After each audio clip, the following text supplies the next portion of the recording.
Hello everyone, मेरा नाम है गगन और स्वागत है आप सभी का सीजी अड्डा 24/7 पे। पंजाब में बीते कुछ दिनों से काफ़ी हलचल चली हुई है, काफ़ी तनावपूर्ण माहौल है। आप काफ़ी सारी खबरें सुन रहे होंगे कि इंटरनेट बंद हो गया है, नाकाबंदी हुई हुई है, सीआरपीएफ जा चुकी है, पुलिस एक जैसे लग रहा है जैसे छावनी बनी हुई है। वो सब क्या है, क्या मामला है और एनएसए क्या होता है, तो इस सभी के बारे में इस सेशन में डिस्कस करेंगे। चैनल को सब्सक्राइब ज़रूर कर लें ऐसी और इंटरेस्टिंग करंट अफेयर्स और स्टैटिक जीके के लिए। मैं आपके साथ मिलता हूं रोज़ सुबह 7 बजे करंट अफेयर्स की क्लास में। चलिए शुरू करते हैं। तो ये जो शख्स है, इनका नाम है अमृतपाल सिंह। अमृतपाल सिंह तो पिछले कुछ दिन पहले आपको पता होगा 15 से 17 तारीख तक G20 का एक सम्मेलन था अमृतसर में, और उससे अगले दिन 18वें दिन एक खबर आई कि अमृतपाल और उनके कुछ समर्थक गाड़ी लेकर भगा गए एक चेक पोस्ट से, और फिर पुलिस इनके पीछे लगी। काफ़ी लंबी चेज़ के बाद पता लगा कि अमृतपाल तो भाग निकले, लेकिन इनके साथ के जो 4 सदस्य थे उनको पकड़ लिया गया। और उसके बाद पूरे के पूरे पंजाब में ऐसे ही चेक्स हो रहे हैं, छावनी बनी हुई है, सीआरपीएफ आ गई, फौज की एंट्री हो चुकी है, और जहां तक सुनने में आ रहा है शायद एनआईए भी इन्वॉल्व होने वाली है, अगर हम सूत्रों की माने। तो ये सब कैसे हुआ, क्यों हो रहा था, और एनएसए क्या है, आओ इसके बारे में बात करते हैं। तो ये जो अमृतपाल सिंह हैं, भाई अमृतपाल सिंह कहते हैं, तो इनके जो लॉयर हैं, इनके एक ऑर्गेनाइजेशन है जिसका नाम है वारिस पंजाब दे। ठीक है, ऑर्गेनाइजेशन का नाम है वारिस पंजाब दे। तो उसके जो ऑफिशियल लॉयर हैं, उन्होंने पंजाब हरियाणा हाई कोर्ट में एक पिटीशन दायर की, एक याचिका दायर की, और कहा कि हैबियस कॉर्पस, आपको अगर नहीं पता तो मैं बता दूं, ये हमारे कॉन्स्टिट्यूशन की एक कॉन्स्टिट्यूशन रेमेडी कहा जाता है, एक रिट है, 5 रिट में से एक रिट है हैबियस कॉर्पस, जिसके तहत सरकार को, पुलिस को, जो कोर्ट है वो ऑर्डर करेगा कि इस इंसान को पेश किया जाए। मतलब कि जो वारिस पंजाब दे के जो लॉयर हैं, वकील हैं, उनको लगता है कि पुलिस ने अमृतपाल सिंह को, भाई अमृतपाल सिंह को गिरफ्तार कर लिया है, लेकिन अभी तक ये सामने नहीं ला रहे कि हो सकता है इसके पीछे पुलिस की कुछ बड़ी साजिश है या फिर सरकार की कुछ बड़ी साजिश है। तो भाई अमृतपाल सिंह के लिए इन्होंने पंजाब हरियाणा हाई कोर्ट में एक याचिका दायर की हैबियस कॉर्पस के नाम से। तो उसका जवाब ऑब्वियसली बात है सरकार देगी। तो सरकार की तरफ से आए, जो सरकार का सबसे बड़ा लॉयर होता है, उनके जो एडवोकेट जनरल है विनोद घई साहब, तो विनोद घई साहब ने आकर बताया कि एक तो एनएसए उनके ऊपर लगा दिया गया है, और दूसरा कि एनएसए का मतलब क्या है आपको बताएंगे हम आगे, नेशनल सिक्योरिटी एक्ट है जो। तो इन्होंने बताया कि हम हैबियस कॉर्पस के तहत हम आपके सामने तब हम प्रोड्यूस करेंगे इस इंसान को जब हम पकड़ा जाएगा।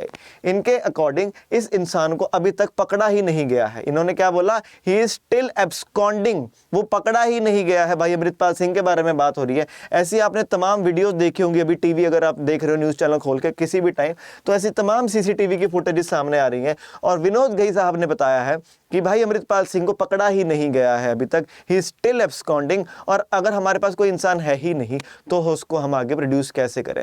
और दूसरी बात हम बता दें, अगर वो पकड़ा भी जाएगा तो वो उसके ऊपर एनएसए लग चुका है, जो कि डिस्ट्रिक्ट मजिस्ट्रेट अमृतसर ने लगाया है, नेशनल सिक्योरिटी एक्ट 1980। ये अपने आप में बहुत ही स्ट्रॉन्ग एक्ट है। ये प्रिवेंटिव डिटेंशन के लिए है। प्रिवेंटिव डिटेंशन समझते हैं, जैसे कि ये उन व्यक्तियों के लिए, उन स्टेट या फिर कंट्री उनके ऊपर लगा सकती है, उन लोगों के ऊपर जिसके लिए उनको लगता है कि ये शायद आगे तनावपूर्ण माहौल पैदा कर सकते हैं, वायलेंस करा सकते हैं, है ना। तो उनके लिए लगा देते कि इनको पहले ही कैद करके रख लिया जाए कि आगे तनावपूर्ण माहौल खराब ना हो, जो दुनिया का माहौल है, देश का माहौल है, शहर का माहौल है, वो खराब ना हो। नेशनल सिक्योरिटी एक्ट उन इंसानों के ऊपर लगता है। और इसके बारे में पढ़ते हैं क्या आगे नेशनल सिक्योरिटी एक्ट। तो जैसे मैंने बताया शुरुआत में, अमृतपाल सिंह और उनके 4 ये जो साथी हैं, गुरमीत सिंह बुक्कनवाला, बसंत सिंह, भगवंत सिंह जाफिर जिसको कहते हैं प्रधानमंत्री बजेके, और दलजीत सिंह कलसी, इन सबको पहले ही गिरफ्तार कर लिया था सरकार ने, यानी कि पंजाब पुलिस ने पहले ही गिरफ्तार कर लिया था। और इन चारों को कहां पर लेकर गए हैं, डिब्रूगढ़ जो असम में है, वहां पर सेंट्रल जेल में इनको लेकर गए हैं। क्यों लेकर गए हैं कुछ नहीं पता।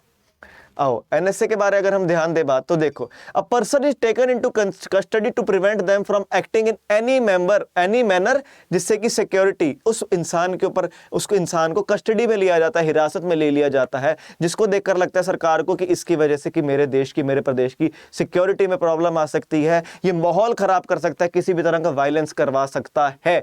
तो ये ऑर्डर है जो डिविजनल कमिश्नर दे सकता है या फिर डिस्ट्रिक्ट मजिस्ट्रेट दे सकता है। कोई पुलिस, वो नहीं है कि पुलिस ने पकड़ लिया जाके, नहीं, मजिस्ट्रेट ऑर्डर देगा, एक डिविजनल कमिश्नर उस लेवल का ऑर्डर आएगा, तब उसको हिरासत में लिया जाता है। और एनएसए के बारे में गहराई में पढ़ते हैं। बच्चे फिर पूछते हैं, लोग पूछते हैं कि एनएसए में ऐसा हो गया फिर अगर पकड़ के ले गए, लेकिन हमारे पास राइट्स तो है ना, फंडामेंटल राइट्स हमने सबने सुना है। तो आर्टिकल 22 के तहत कुछ राइट्स हैं कि अगर पुलिस आपको गिरफ्तार कर रही है तो 24 घंटे के अंदर अंदर अगर आपने उस इंसान को मजिस्ट्रेट के सामने पेश नहीं किया तो वो इंसान फ्री है। लॉ के अकॉर्डिंग आप उसको आगे पकड़ ही नहीं सकते, अगर वो 25 घंटा हो गया वो इंसान फ्री है। दूसरा एक होता है कि वो अपने आप को डिफेंड करने के लिए लॉयर भी रख सकता है, लेकिन सितारा टर्म्स एंड कंडीशंस ये लगी हुई हैं कि अगर उस इंसान के ऊपर एनएसए लगा हुआ है, यानी कि preventive detention national security act 1980 लगा हुआ है, तो इसको ऐसा कोई भी हक नहीं मिलता। उसको पुलिस पकड़ कर ले गई है, अब उसके पास कोई चारा नहीं है। डीएम ने ऑर्डर दिया, डीएम को कोई बताने की जरूरत नहीं है कि डीएम रीजन क्या था, क्यों दिया, डीएम को कोई बताने की जरूरत नहीं है। आप चाहोगे कि मैं कोर्ट में जाकर डीएम के अगेंस्ट करूं कि डीएम तूने कैसे दिया, तू मेरे को रीजन बता, वजह बता, उसे वजह बताने की कोई जरूरत नहीं है। आप सोचोगे कि वो जेल में आ चुका, हम बेल करवा लें, वो बेल भी नहीं कर सकता, वो पकड़ा जा चुका है, उसके आगे वो कुछ नहीं कर सकता। और इसके बारे में आपको मैं पढ़ाता हूँ और देखते हैं इसके बारे में। वो इंसान आपको लगता है कस्टडी में है, डीएम ने ऑर्डर किया, इस पे एनएसए लगाया, एनएसए लग गया। आपको लगता है कि उस आदमी को बेल मिल गई है सरकार से, मतलब कोर्ट से, अब आदमी वो फ्री है, डीएम ने बोला, एनएसए लगाया, लग गया। आपको लगता है उस इंसान को, किसी इंसान को बाइज्जत बरी कर दिया है कोर्ट से, डीएम ने बोला, एनएसए लगाया, लग गया। और इसमें तो जैसे मैंने बताया 24 घंटे के अंदर अंदर जो मजिस्ट्रेट के सामने आने वाला केस है वो भी इसके अंदर नहीं है, वो भी इसके अंदर नहीं है। The law takes away the right. फिर आप बोलोगे सर इसमें तो फायदा ही कुछ नहीं है, ये तो धक्का भी कर सकता है कोई, है ना, अपनी मर्जी से, है कि नहीं, अपनी मर्जी से भी कर सकता है। तुम तो लोगों को लगता है कि बेल हो जाएगी, बेल भी नहीं, तो सरकार तो धक्का कर सकती है ना। बहुत ही खतरनाक लॉ, बहुत ही कंटेस्टेड लॉ है, इसके ऊपर बहुत बार चर्चा होती है कि इसको उल्टे ढंग से भी इस्तेमाल किया जाता है, तो लेकिन वो अलग बात है। अभी इसके मैटर में हम बात करते हैं, ये जो अमृतपाल सिंह जी पे, भाई अमृतपाल सिंह पे जो ये लगा हुआ है एनएसए, हम आगे अगर हम पढ़ें इसके बारे में, इसका कुछ तोड़ है तो एक वे आउट जरूर है। अब ऐसा भी थोड़ी है, कोई अकबर का जमाना थोड़ी है कि काल कोठरी में फेंक दिया बस, उसके बाद पता ही नहीं कौन कहाँ गए, नहीं। तो एक चीज है जो आर्टिकल 5 ऑफ 22 के तहत हमको मिलता है कि ये जो इंसान है जिसको भी इसके तहत, एनएसए के तहत डिटेन किया जाएगा, उसके पास एक हक होगा कि अपना भी पक्ष रखे कि यार मैंने तो कुछ ऐसा करने वाला ही नहीं था, आपको कहां से लगा ऐसा। एक इंडिपेंडेंट बॉडी होगी, 3 मेंबर होंगे, और उसका जो हेड होगा वो एक होगा हाई कोर्ट का जज ऑफ अ हाई कोर्ट होगा। ये एक वे आउट है। या फिर दूसरा वे आउट क्या है, हैबियस कॉर्पस, जो रिट लगाई थी उनके लॉयर ने कि इस इंसान को पेश करो, लेकिन एडवोकेट जनरल विनोद घई ने साफ ही कर दिया ये इंसान हमारे पास है ही नहीं, तो हम पेश कैसे करें। तो ये है जो इनका जज है, लॉयर है, इनकी जो ऑर्गेनाइजेशन है वारिस पंजाब दे का, इन्होंने बोला कैसा, क्या बोला, देखो, therefore the writ of habeas corpus is the available remedy under the constitution, कि जब भी ऐसे कस्टडी में कोई इंसान होता है एनएसए के तहत, तो एक हैबियस कॉर्पस ही एक रिट बचती है जिसके तहत हम पता लगा सकते हैं कि इंसान इनके पास है कि नहीं। तो ये थे इनके लॉयर ईमान सिंह खारा। क्या नाम है, ईमान सिंह खारा। कब आया था ये लॉ, 1980 में इंदिरा गांधी के वक्त आया था। आया किस लिए था, सिंपल सी बात है कि ये इंसान माहौल खराब कर सकता है, ये इंसान दंगे करवा सकता है, उस तरह का कुछ, मतलब माहौल खराब होना, बेसिकली माहौल खराब होने के अंदर बहुत चीजें आ जाती हैं। दंगे करवाना ही माहौल खराब नहीं होता, बहुत तरह से माहौल खराब हो सकता है। तो अगर वो शक है तो उसके तहत एनएसए लग जाएगा। और इसके तहत पता है आपको 12 महीने तक रखा जा सकता है, मैक्सिमम डिटेंशन है 12 महीने। उसके बाद अगर पुलिस सबूत और दिखा सकती है तो ये डिटेंशन है जो और एक्सटेंड की जा सकती है।